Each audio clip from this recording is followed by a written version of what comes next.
My first year, I made $750. What was it when you were 21 that clicked that that was the right time for you to transition into real estate from, fashion? What happened in the fashion world? Or like, was it the money? Was it the lifestyle? What about real estate attracted 21-year-old James, who, like, I'm sure at some point working in fashion was your dream? What made you realize that was no longer your dream, and that like working in real estate could be that dream? So my goal for fashion was to be a designer.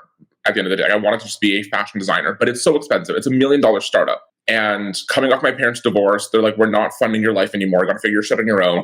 And I'm like, cool, great. Like, I can become a stripper. And so I got into real estate, and it was, part of it was the money. And my first year, I made $750. Half a month's lease. Wow. Yeah.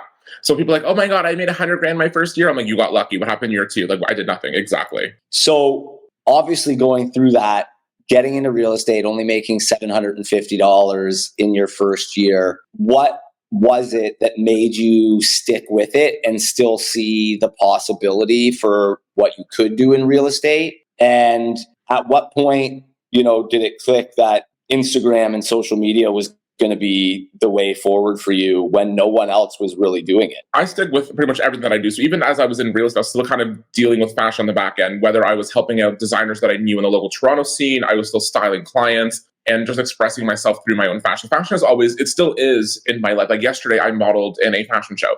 So it's still very much in my life. The pivot to real estate was an easy one for me. Social media, though, I looked at it, I'm like, there's no one touching Instagram.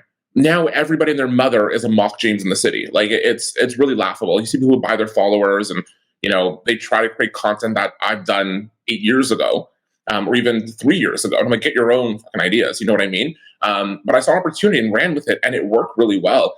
And my goal with the social media side of things was never to be that just listed, just sold realtor, because the public doesn't care how many listings you carry.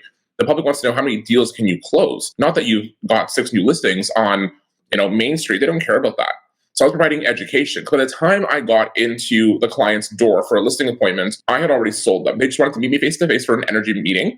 That was it, because they already knew everything about me. Because my social media is everything. It's my entire life out there. It's not just real estate. And a lot of realtors are afraid to just, to branch out of real estate. It's like, well, I can't talk about my kids. I can't talk about it.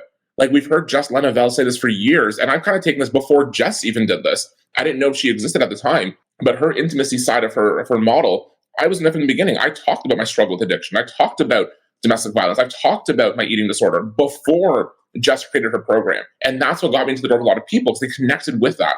And then when Jess came out, I was like, hey, I'm obviously onto something here. So this is what the public wants to see. And it worked, because it made me authentic, aside from every other realtor who was like, yeah, here's my repertoire of listings that I got. I wasn't a shit. Check out our YouTube or Spotify channel, and don't forget to subscribe.